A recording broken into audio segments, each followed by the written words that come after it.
Interest drives passion, it drives energy, it drives love for a particular topic. Prioritize whatever interests you would be the best advice that I could have.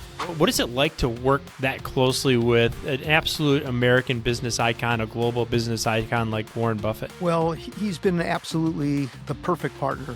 You know, he bought our business, Matt, believe it or not, he bought it on a handshake. Wow. He never took an audit. And, we've been partners now for 47 years. It's been 1,000 times better than you can ever imagine. You know, he lets you run your business. If you need, you want his input, you can pick up the phone and talk to him and he'll give you an answer. But he just, he has trust in people. He has great learning lessons, What we do is every night we web crawl about 70,000 different SKUs that we have amongst 7 different competitors. And we automatically update our prices within given parameters to be the lowest. Because at the end of the day, our word to the customer is we are the best value. That's what found our business, and that's what keeps us a strong business today. This was interesting from China for me. I think that their education system is quite a bit different than our education system. And the case in point about that was how much they embrace AI. It's, wait, you didn't use AI to do that homework? What are you thinking? You took an inefficient route. Right. And for us, it's, I think it's becoming more accepted, but it feels like cheating, but it's because of the rules that we've created. And at the end of the day, the actual outcomes are what is going to count. And if AI can aid in those outcomes, you darn well better use it, because I can guarantee you people who are competing with or against us are using it.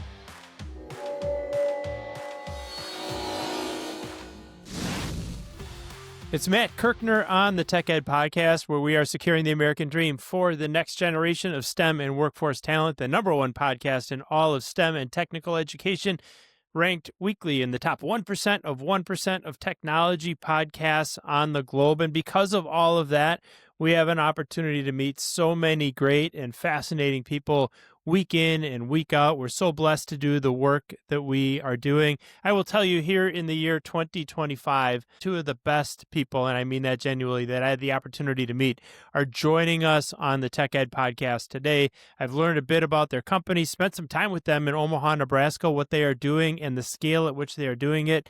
Absolutely blew me away. It's really an honor and a privilege to welcome to the studio of the Tech Ed Podcast 2 great friends. And first one is Irv Blumkin. Irv is the chairman of Nebraska Furniture Mart. Secondly, Ryan Blumkin, the executive vice president of that same company. What we're going to learn today about what they're doing, what they have done, where they're going, how they're embracing technology, just sets a great example for anybody in the world of business, anybody in the world of technology. And it's a great honor. Irv, I'll start with you. Welcoming you to the Tech Ed Podcast. It's great to have you on, and thanks for being with us. Great to be here. Thanks, Matt. And Ryan, same message. I mean, I remember as we were walking through the airport earlier this year and you were telling me about just all the amazing things you're doing, the investments you're making, how you're doing some great things all over the United States, and the way you're thinking about the future of your company, really, really fascinating. So to you as well, Ryan, great to have you on. It's an honor to be here. It's an honor to have you. Irv, we're going to spend some time right out of the blocks here, familiarizing our listeners with Nebraska Furniture Mart. Let's talk a little bit about, the company, the backstory. If our audience is a little bit less familiar with the work you're doing, what should they know? The business was founded by my grandmother, Mrs. B, as she was known, in 1937. And she came over to the United States. She escaped through Russia, through Siberia, took a peanut boat to Seattle, ended up in Fort Dodge, Iowa. And they did speak the language. It didn't have enough Jewish people in there, and she ended up in the city of Omaha. Didn't have much more, but at least she felt a little more comfortable.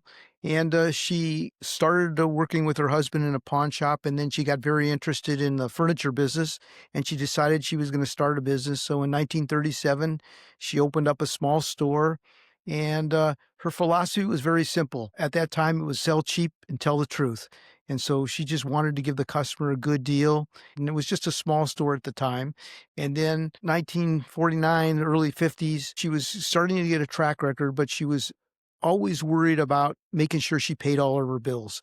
So she had this idea of renting out the Civic Auditorium in Omaha, and she put on this huge sale It was very successful, and that gave her the insight that, maybe it's a good idea to have these big, larger stores and give the customer great value. And that was probably the last time she ever owed anybody any money. From there on, my dad came back from the war, and he helped grow the business with my grandmother. And we were in 4 categories: furniture, flooring, appliances, and electronics. My father grew the business, and my brother and I came back in the 70s. We always loved the business. We grew up in the business when we were kids, and then we sort of helped grow the business, take it to the next level. And then in 1983, we sold a portion of our business to Warren Buffett, and he bought our business, and he's been a great partner ever since. And we decided that we would maybe expand, and we went and opened up a store in Kansas.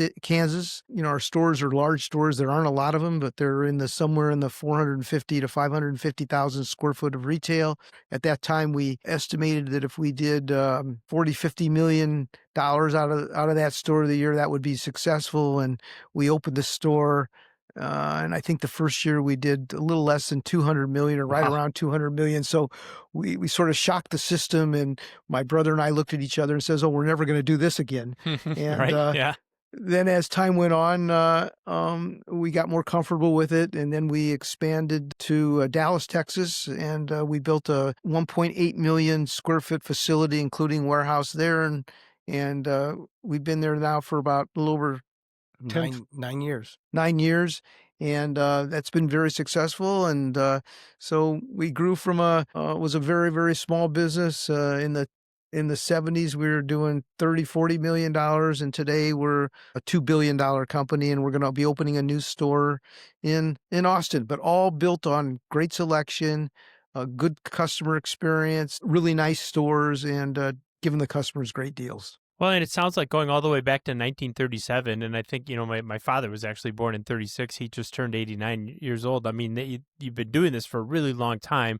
And it just strikes me that your grandmother and the values that you talk about selling, great products, selling them at affordable prices, always telling the truth, really, really important. And this whole idea of not carrying any debt as well, for her to recognize the value of having a strong balance sheet and so on. And it doesn't mean that none of us carry debt in our business, but making sure that we're really, really being practical and thoughtful about that, and reasonable. All those are really just they're those kind of salt of the earth values that you love to see in a business. And the fact that you've carried that forward for these 89 or 90 years and been so incredibly successful, I guess 88 years if I'm doing the math right, and been so successful, had the kind of growth that you've seen. And it all comes back to really believing in good business values and staying true to those values. I love people that just kind of take their businesses and break them down to the lowest common denominator, focus on what's simple, focus on what drives the business, and really just be really, really good at that. I think there's probably no greater example of that than the kinds of companies that Warren Buffett invests in. And you talk about Berkshire Hathaway, partnering with them back in 1983.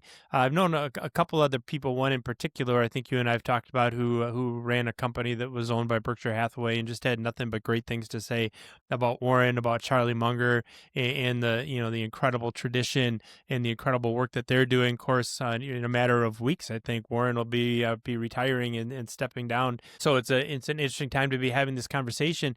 As somebody that's worked around someone like a Warren Buffett or even a Charlie Munger, and I know this is more than just a business relationship for you because we've talked about it, Irv. But what is it like to work that closely with an absolute American business icon, a global business icon like Warren Buffett?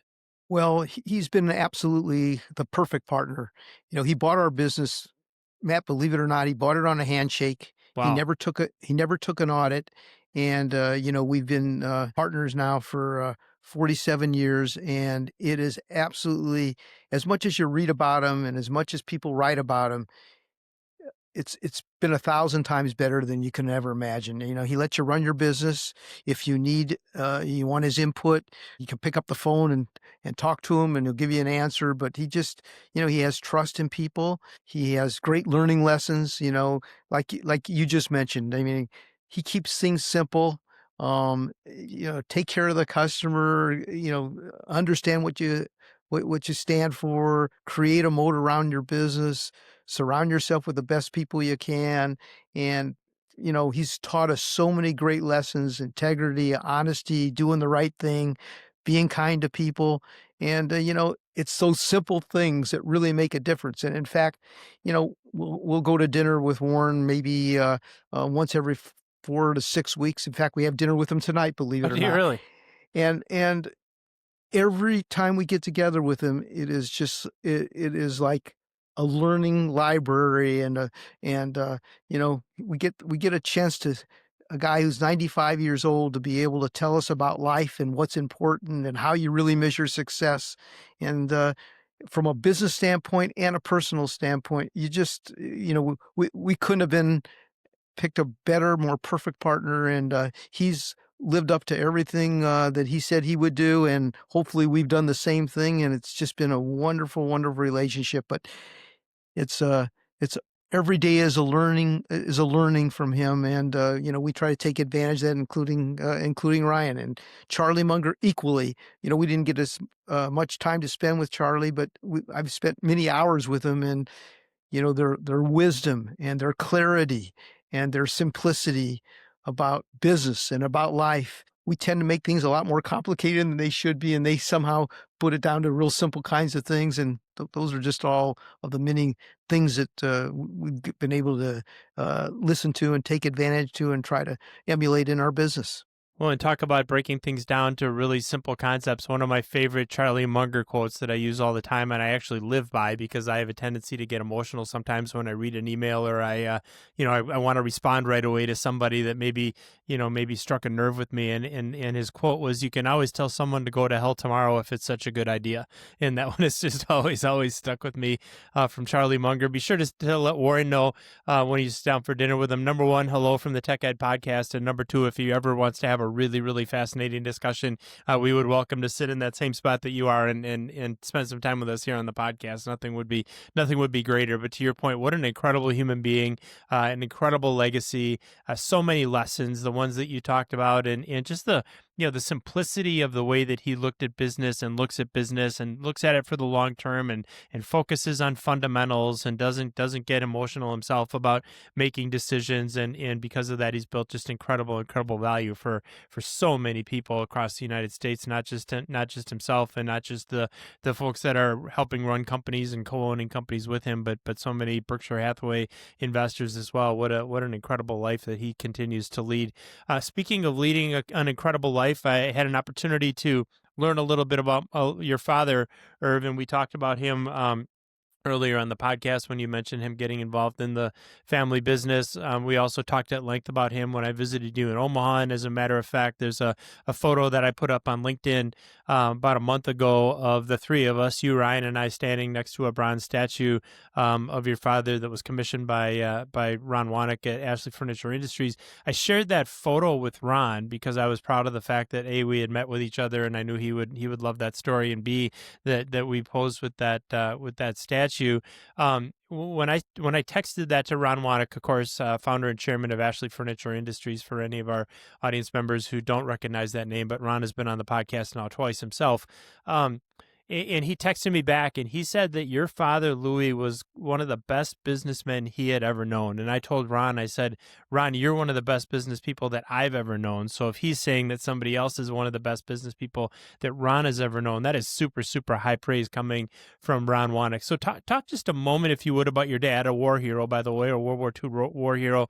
And then if you wouldn't mind, about your relationship with Ashley Furniture Industries, which is, by the way, the conduit through which we had the opportunity to meet each other last summer.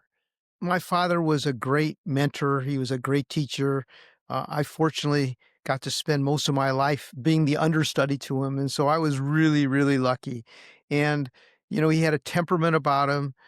He was very focused and very passionate. He was here for the customer and always trying to fight to give value to the customer. I remember a couple stories where I would be saying, Dad, how come you're selling this thing so cheap? And he looked at me in the face. He says, Son, when was the last time you lost a meal? And the idea was he was giving me a lesson about, take care of the customer and they'll take care of you and they're not going to forget. And it builds loyalty and long-term kind of thinking.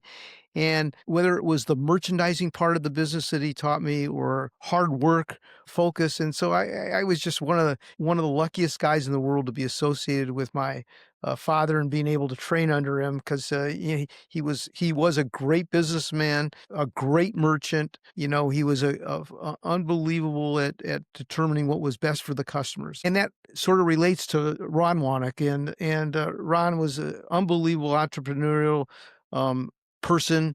We've been doing business with him for almost 50 years. My father adored Ron.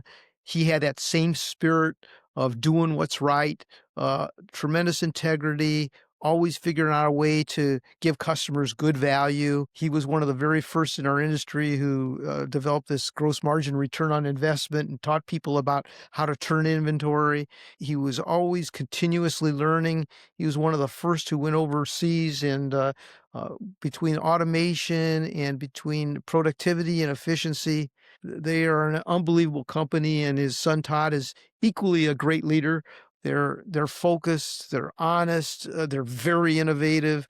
They're always, they're a learning organization, as you well know. And I got the chance, along with Ryan, to travel with them over to China, and with you too, Matt. And as you well know, it was an unbelievable education. And no matter whether you're Ron or you're Todd, they're always wanting to learn, always wanting to continuously improve, and always wanting to be the best there is.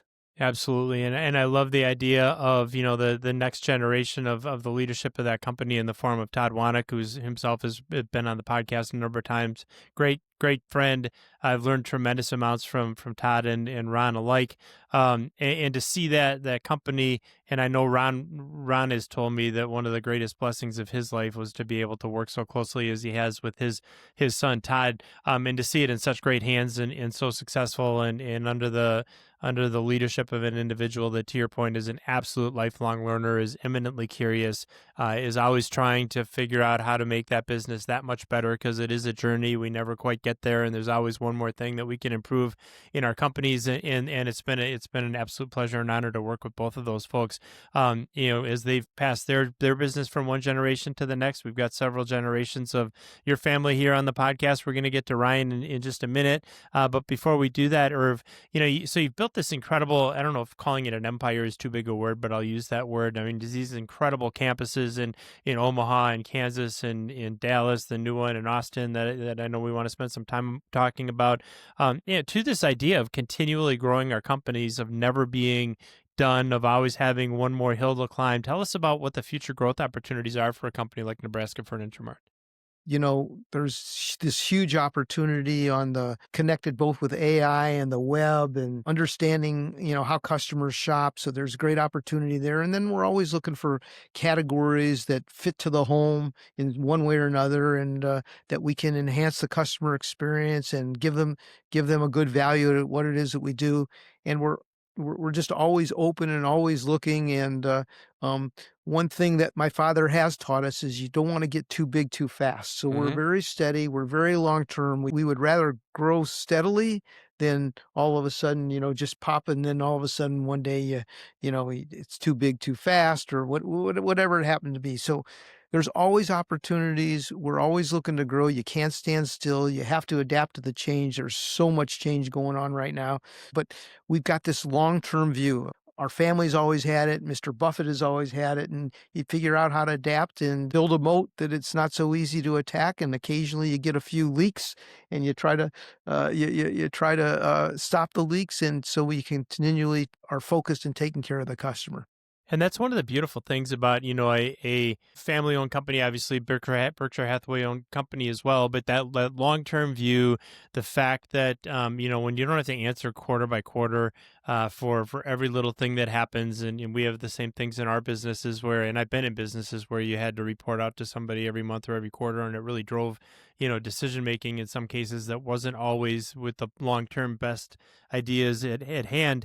And here you are in an organization where, all these years later, 87 years later, you're able to take the long-term view of the business, to grow at a steady pace, to not bite off more than you can chew, but also recognize that a growing company is a company that's alive alive and providing opportunities, and one that's standing still. Eventually, folks are going to start to catch up. So continually innovating, continuing finding ways, adapting to new technologies, as you suggest, really, really important ways of looking at a business like yours. And I want to get into a little bit of that with Ryan. Ryan, I want to, before we talk about the technology and the digital and how you compete, if you will, with some of the marketplaces and cooperate with them as well. When I say digital marketplaces like Amazon, Wayfair, Walmart, and others, before we get into that, you and I were talking, and this is where I just kind of got blown away about this development you're doing in Austin, and what this campus is going to look like and everything that's going to be available to a customer that comes onto that campus.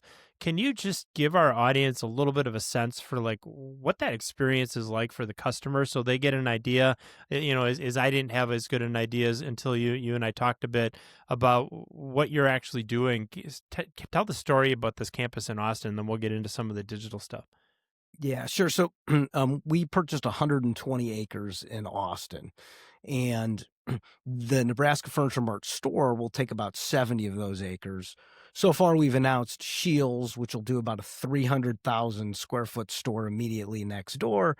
And then we've got a 297 room Marriott Hotel and Convention Center are the three anchors of the development. So when you think about, for us, it's unit expansion, but when you need a minimum, 60 acres, and you have this big industrial component on the one hand with all the trucks that have to get in and get out, and then you've got this retail component on the other hand, you have to think and start with infrastructure. So the physical development, we have in this particular development, we have about $85 million of offsite public infrastructure that's required to make it so people can get in and get out of the development efficiently. And then you think of, okay, so they're now to the development, but we've got to get them to the right place. And there's all these giant, massive buildings. So you have a substantial wayfinding layer.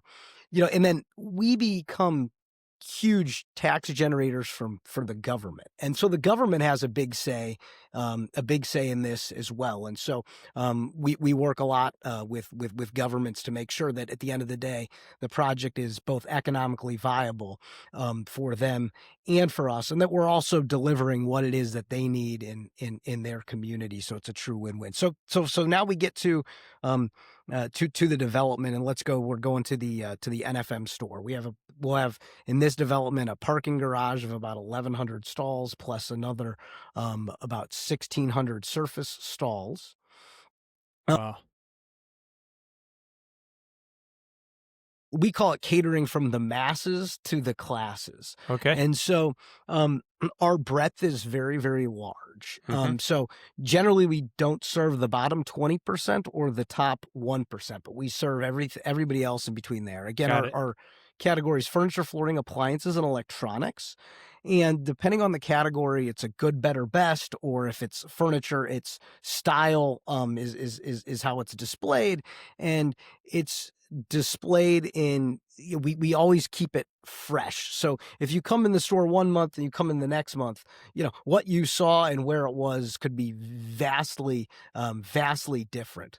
And then there's so I don't know if that paints the picture on this store, but it's massive. I wanted to give the audience a sense for the scale of what you're doing. You talk about a store that's 70 acres, a development that's 120 acres, all these parking stalls, a 270 unit hotel and convention center, a company, retail destination like Scheels, which is, we have them in our neck of the woods as well. Absolutely incredible store. So, I mean, this isn't like your little corner furniture store, right? I mean, you are doing this on a huge, huge scale. And you talk about numbers like $85 million in public infrastructure. I think that helps the audience to understand, when you're building a $2 billion company as you're doing this at a huge, huge scale with tremendous amounts of vision, tremendous amounts of intention, and just absolutely fascinating the way you're going about doing this. And in an era, and I think it's a beautiful way that you're going about it as far as,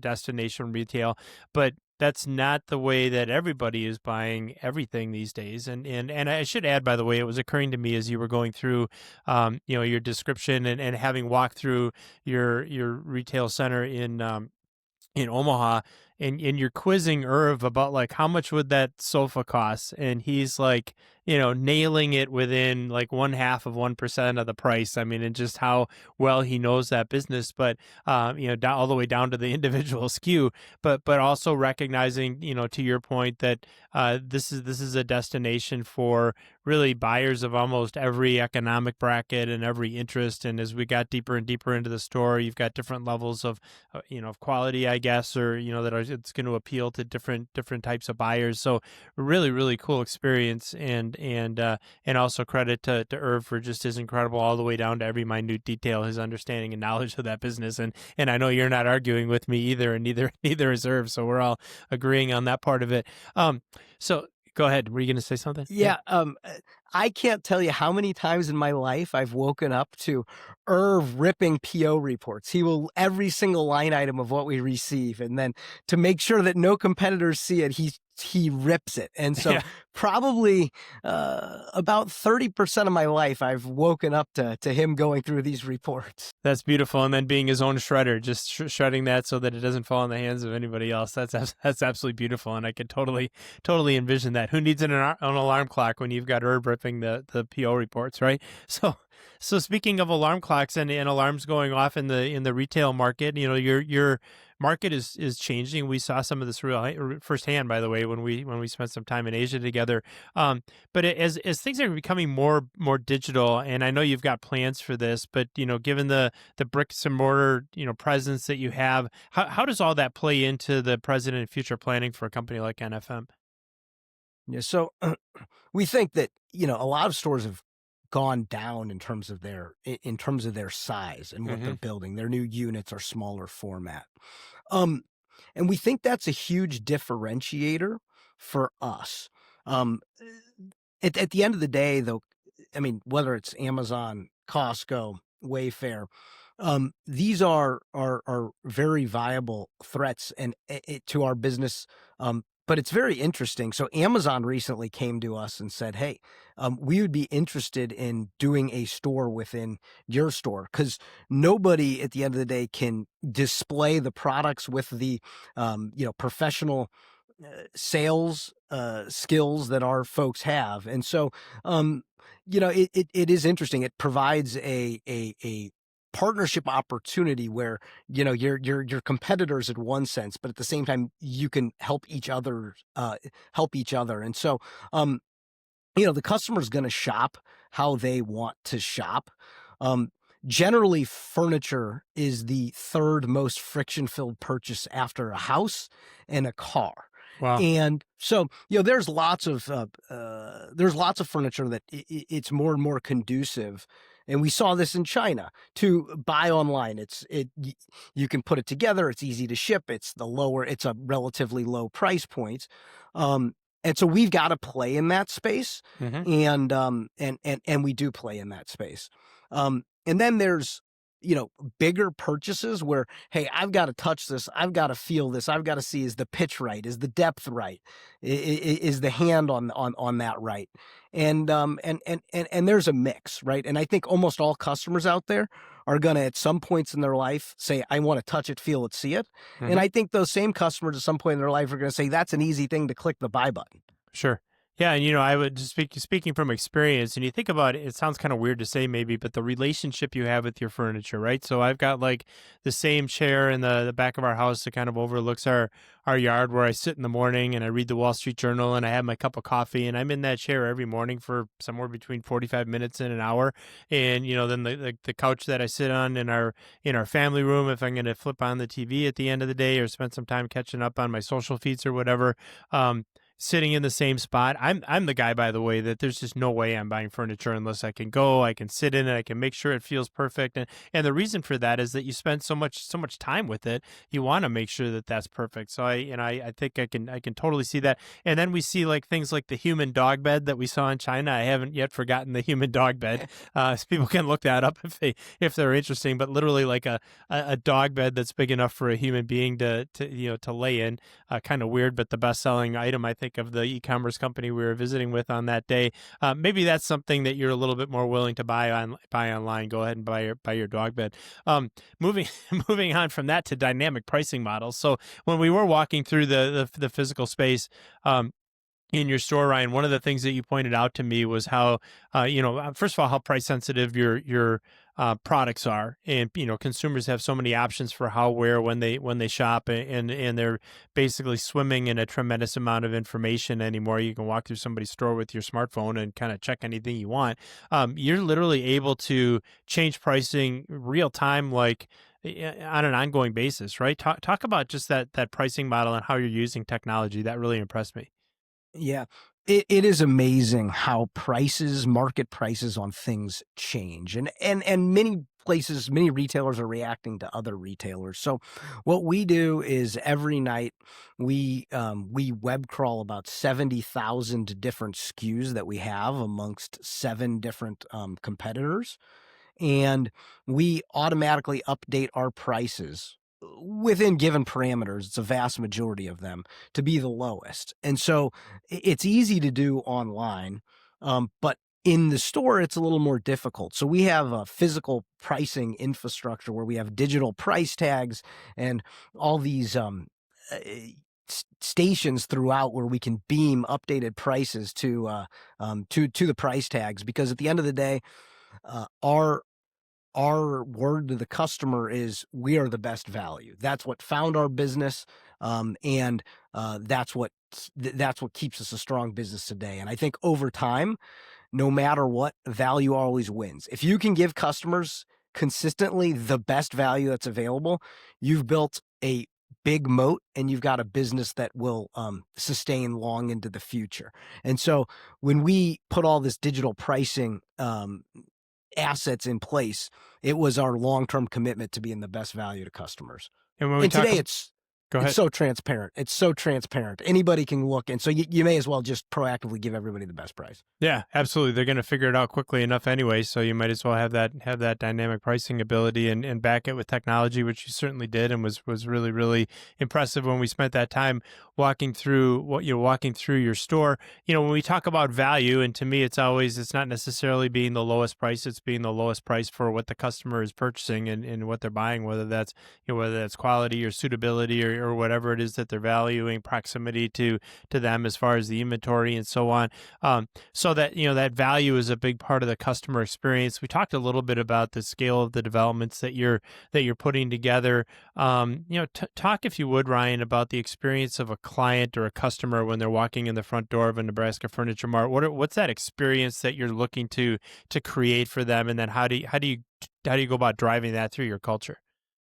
Yeah. So no two customers are exactly the same. Right. And so I'll just give you what could be many husband and wife couples. You have one of them that's particularly interested in furniture and spending a whole day and understanding it. And you may have another person. I happen to fall in this category myself of like a prisoner shopper. I have to be there, but I really, if she's happy, generally I'm happy. But right. So we want to make it where, regardless of where you are on this spectrum, anywhere from prisoner, no desire to be there, right, to somebody who's just all about this, we've got something for you. So it can be our design gallery with design services, and they'll even come to your house and they'll help you. They'll help you through the entire process. So that can be one extreme. The other is, I want to just get in and get one little accessory in electronics, and I want to be in and out of there in 5 or 7 minutes. And so we have our store is open. The sight lines are you can see wherever you want to go, Mm-hmm. and see throughout the store. But and I tell you, I think it's a beautiful store environment, and this is thanks to my dad is really the driver and the innovator behind the retail physical floor experience. This guy can spot a stain on carpet from 300 feet away. I kid Yeah. you not. I believe it. Yeah, absolutely. Well, and just to add a little bit to that, as we were walking through your store in Omaha, and you've got the esports area where if somebody's into esports, they've got you've got products and technology there. You have basically a whole Apple store sitting right in the middle of your store, and so as I understand it, a really really successful one in terms of the volume you're doing there relative to other Apple stores as well. So it really is. You think of Nebraska Furniture Mart, obviously the name furniture right in the middle. But the fact that you're doing appliances, you're doing electronics and flooring and so on, really does create a lot of different experiences for the shopper. It's interesting. I was in Santa Barbara last week, and my wife Renee and I were out on a walk, and there was a sign, and we were in a shopping district, right? And there was a sign that said "Husband Daycare Free Beer" or "Husband Daycare Free Daycare." It's just that you had to buy the beer. So like you could go to this bar, and that was your husband daycare, and then the wife could go and do her shopping for what have you. In this case, the logic of setting a Scheels right next to the store. I don't know if that's an accident or not, but if you are that husband that doesn't necessarily want to spend 2 hours, 2 hours in the looking for furniture, the reward for that can be going next door and spending 2 hours looking at guns and fishing rods. Is that the idea? That is, yeah. It's not by accident. Scheels is in our development in the Dallas area as well. Okay. Our front doors happen to be 1,600 feet away from each other. Okay. This time they're going to be right next to each other. Yeah, absolutely. So you do the furniture shopping first, and then the reward is you get to go. Or maybe it's the other way around. Maybe if the wife goes and looks at tents and camping supplies, and then maybe it's the wife that wants the sporting goods and the husband that's fascinated by the furniture. Go ahead, Irv. You have something there. It's just the idea of feeding off of each other's traffic. And, the physical business is all about eyeballs and getting people into your store and putting us closer together because they get thousands of shoppers a week. We get thousands of shoppers a week. It gives us the opportunity to do a lot of cross-selling and merchandising between the stores. And, they're both phenomenal retail destinations. Absolutely, and I can attest to that without question. And in part due to the technology you're using and the amazing careers you've created for so many folks. One more quick question for you, Ryan, and then we've got some general questions about our trip to China. But talk about the careers that are available at a company like NFM on the technology side. If I'm a student, we have students and teachers, particularly in the STEM area, that listen to this podcast every single week. If I'm one of those individuals and I'm thinking about an amazing career, what are the opportunities at NFM? Yeah, so focusing primarily on the IT area, we have big, complex networks, distribution networks. So how do we get the right product at the right place at the right time? And so there's a number of jobs within that piece of our business. Really, at the end of the day, in order to deliver customers great value, you have to be excellent operators. And so and we're now really evolving on AI. Our China trip was very eye-opening. So there's process advancement, right? And how can we use these new AI tools to help us increase the efficiency of our process? So we've got we've got some new jobs that are focused on that. The process improvement will use through using new AI tools that are available. Those would be two examples. Yeah, those are great examples. And was there a third one you wanted to add there? No. Okay, we're all good. So, exactly. I mean, and I think I want to make sure that our young people hear that loud and clear, that these opportunities, we talk on this podcast all the time about AI, about computer science, about building algorithms, about understanding applied artificial intelligence, physical intelligence, and so on. And so here you've got, two folks that are running is just this behemoth of a furniture retailer and flooring and electronics and appliances and so on, saying, hey, AI is core to the future of our business as well. So making sure that our young people hear that IT, artificial intelligence, hearing that loud and clear. Ryan used the term Irv eye-opening regarding this trip to China. And, I'm sure our audience is like, wow, Matt talks about China every week. I mean, it was that transformative for me. We just, every single conversation I find myself in, I'm talking about this week that we spent together in August of 2025. He is visiting something like 26 tech companies in 6 days. If we talk about eye openers and things that were surprising, I've certainly got my list, but what are some of the things that are near the top of yours? The speed of change that we saw was very impactful because we're living in a global society, and between artificial intelligence and how many resources are put into that, between automation and robotics, uh, and just the sophistication on the AI side in dealing with e-commerce that we saw, those were all hugely impactful.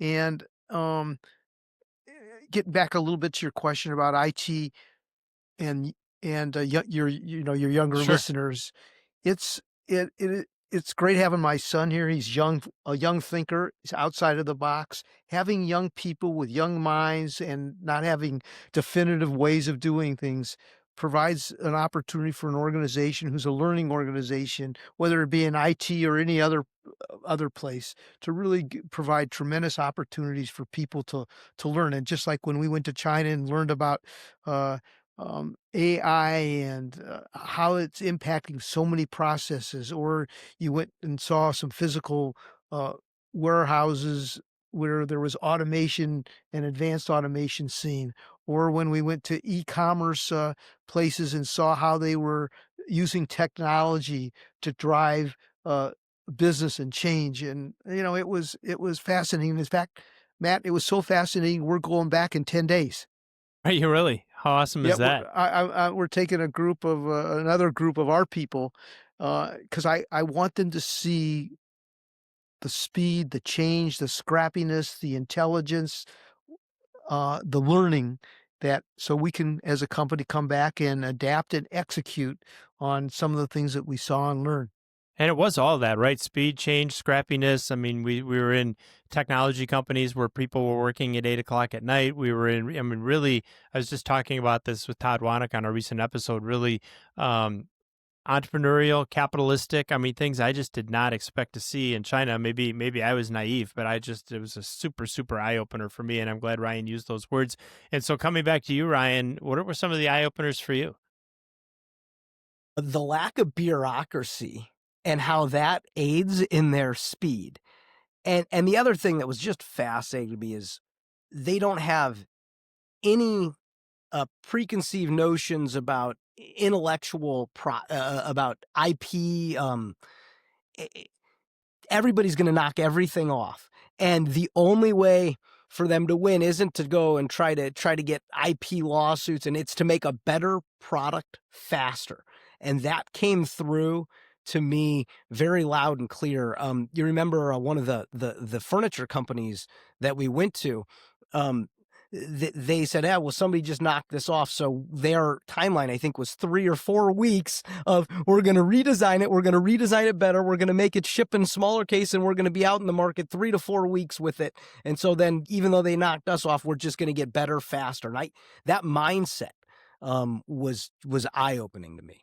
That's, I mean, and some of those were some of the same reflections I had. I think you put it much more eloquently and distinctly. But man, the whole idea, that moment when somebody was like, "Yeah, well, somebody will come knock us off," and it was like here in the U.S., if I'm competing with like whatever other company is in my space, and it's like they're, I don't know, your enemy, or they're the powers of dark and evil on the other side of the market or whatever. And here they're just like you said, shrug their shoulders. It's like, okay, somebody else is in our space. We got to go create a new space, and they go off and do it. And they don't even, it wasn't even emotional for them. It's just like, all right, this is the next iteration in our business. So super eye opening. And then the fact that you mentioned, this whole idea of the open IP and how, all their open source code and everything. I mean, that was another huge takeaway for me. You were going to add something, Ryan. And just how absolutely ruthless they are. Yeah, right. The one that came to mind is where they had these AI programs updating their IP address and hitting their product or their competitors' marketplace ads and burning down their budget, and at the same time reducing their conversion so that their products would go up. And I don't know if I call that the most ethical practice, but it's ruthless, and it was eye-opening to see. Yeah, it certainly was. That picture will be completely forever burned in my brain of those two monitors sitting on that table and just scrolling up and down. Irv, you as well? Absolutely. It was unbelievable, but that's all part of the learning. You got to be aware of these kind of things because it's happening. It is. It's absolutely happening. When Todd Wanek was on with us, he's talking about, how his pathway and his strategy to implement some of the things that we saw in China back in their business here in the U.S. and, of course, globally. Are there a few takeaways, Irv, that, don't share anything that you can't, but that you're actively thinking about implementing at NFM based upon what we saw in China?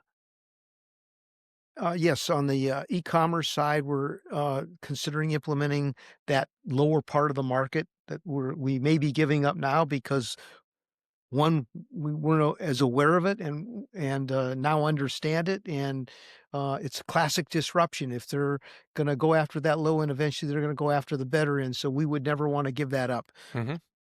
The whole asset light model was a very good learning lesson that, they've got these 3PL warehouses sitting in the United States, and we have the opportunity to take advantage of that and also improve our business. And then the whole AI in every part of the business, and we saw, as you well know, this 4-way automation, and that could play a huge role in our warehouses over time as we want to upgrade and add to increased productivity and efficiency. I think about that time we spent in, quote, the Nike of China and seeing how they were moving inventory all over that facility. And it didn't matter the size of the container, the size of the box, the number of units, whatever. I mean, there were people working on the front end, taking product off of trucks that didn't come in necessarily standardized or uniform. And then people working on the back end for doing some of the one-off packaging to go out to individual retail facilities. And everything in the middle was 100% automated using autonomous mobile robots. And that was another moment for me that just walking through that facility, I'll remember that one forever as well. Ryan, how about you? Thoughts on your side of the organization where you've got some takeaways that you're thinking about putting to work? For me, it's the tools that are available now to help us improve efficiencies in our processes. And so, the middleware company that we went to, DeFi, I believe. Yep, it was. Yep, DeFi. Yep. Those tools to me are absolutely fascinating that we are starting to get our heads around. At the same time, we saw a lot of robots, and I think drawing people to our store, they're experiential stores, and showing off some of those robots. They were cool for us to see. And I think they're a lot more prominent in China than they are here. But imagining some of those robots going around our store, I think would really help. It's experiential, and it would definitely drive incremental visits. Yeah, for sure. And it really kind of shows the wide array of different applications for humanoid robots, where a lot of people just think, oh, those are for manufacturing or what have you, or for distribution and logistics. But, having a humanoid robot welcome somebody into a store and direct them to the right, to the right area of the store, those kind of things would be probably a novelty at first. And then over the course of time, maybe even, part of the general business model. But it's going to be fascinating to see where some of that technology, particularly on the humanoid side, takes us. And then, that trip to DeFi. That was the middleware side of things was absolutely fascinating for me as well. I feel like we could talk about this for another couple hours. Of course, we're limited a little bit in time, so I want to get to the last two questions we love asking every single one of our guests here on the Tech Ed podcast. We'll start with Irv with this first one.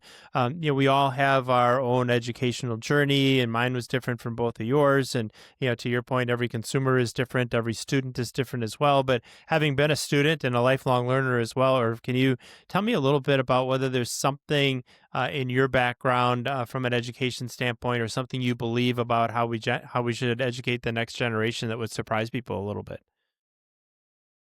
Well, for me, I've had the opportunity to continue my education. I still go to I go to executive education and have been for maybe 25 years now. Hmm. And Wow. just the idea of continuously learning on leadership, on management, on innovation, on culture, on values, vision, that for a young person, you never stop learning, Yep. and you never stop thinking you know it all. And if the more that you can expose yourself to opportunities to learn and to get educated, the better choice you'll make in making the right decisions. No question about that. Lifelong learning, and you've certainly proven that. And to be, at the stage of your career with the incredible success that you've had, and to say you've been involved in executive learning for 25 years, that really is an example that we never quite figure all this out. It's never perfect. There's always something changing, and we have to continually educate ourselves, upskill ourselves, and be committed to lifelong learning. So love that. Wouldn't disagree for a moment, because I think about it exactly the same way. Ryan, beat that. That was a pretty good answer from your dad there. What's something about education that you believe that would surprise folks? This was interesting from China for me. I think that their education system's quite a bit different than our education system. And It is. the case in point about that was how much they embrace AI. Wait, you didn't use AI to do that homework? What are you thinking? You took an inefficient route. Right. And for us, it's I think it's becoming more accepted, but it's almost like cheating. It feels like cheating, but it's because of the rules that we've created. And at the end of the day, the actual outcomes are what is going to count. And if AI can aid in those outcomes, you darn well better use it, because I can guarantee you people who are competing with or against us are using it. This is quite obvious, but interest drives passion, it drives energy, it drives love for a particular topic, and prioritize whatever interests you would be the best advice that I could have. Our education system often, it's memorizing facts. It's showing that you can listen to directions. I wasn't always great at that. I'm still not. That makes two of us, right? And I think challenging Irv, is that true, that. by the way? Was Ryan never good at following direction? 100% true. He had his own set of rules. I bet he did. Go ahead, Ryan. And yeah, no. So challenging some of that status quo and making people think is the most important thing. It's not about learning facts. It's about learning how to think and why to think that way.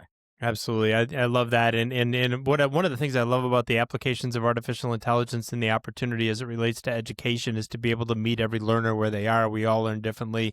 And if we do chase those interests and they're all different, if you can teach somebody something in the realm of the world where they have interest and they have a fascination, it's going to stick that much more. So agree 100%. We're going to keep it with Ryan for our final question, and then over to Irv.